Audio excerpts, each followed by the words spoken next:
A gentleman who does not believe in diligence. You ask the gentleman, how do you plan to take care of your family? And he says, God will do it. Have you seen people like that? Now I understand what he means to say. Unfortunately, I know he's lying about that statement. God will do it means God will give somebody the burden of getting up in the morning to walk and labor, and out of compassion, this grace called favor that apostle is going to release this night, he will suddenly come on the person, and the person will not have any chance to sleep. He will come to me and say, you know what, you have done your part to give birth to 4 children. I will sponsor them to university. Now look at that. That is the strategy this man has to run his family. Imagine sitting with his wife, and the wife says, my husband, how are we going to take care of our family? I say, God will do it. I just believe there's a destiny helper somewhere, and he will take care of our children to university, and you, my dear wife, he will take care of you. And the wife says, God, that's a good strategy. No, that's not a good strategy. You find people calling people, sorry, my wife is going to have CS, and honestly they said I should bring 400,000, and between me and you I have only 10,000. Why did she get pregnant then? You are not a child, you are not a minor, you are not underage. You understand the implication. You get what I'm saying now? So it is irresponsibility. Let me tell you this.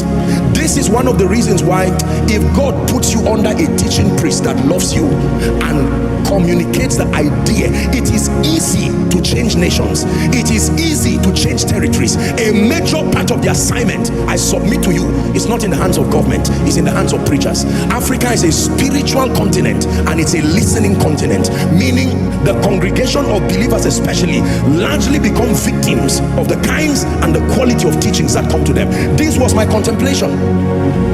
I'm sorry to say this, but there are many pastors, God cannot trust you with certain quality of people, because nobody will be a professor in HR or some kind of in organizational leadership will not come and sit down and be watching someone just making a fool of his years of education simply because you have access to the pulpit.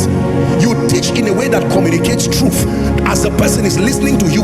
You heard the testimony of that, my precious gentleman, 23 years advising, you know, speaking for presidents and all of that, because he began to listen at age 16.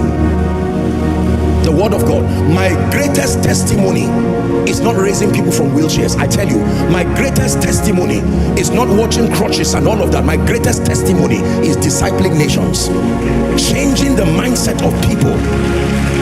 I've taught you here, discipleship is how you raise transformers. You raise the people who transform nations. No nation is transformed by intentions.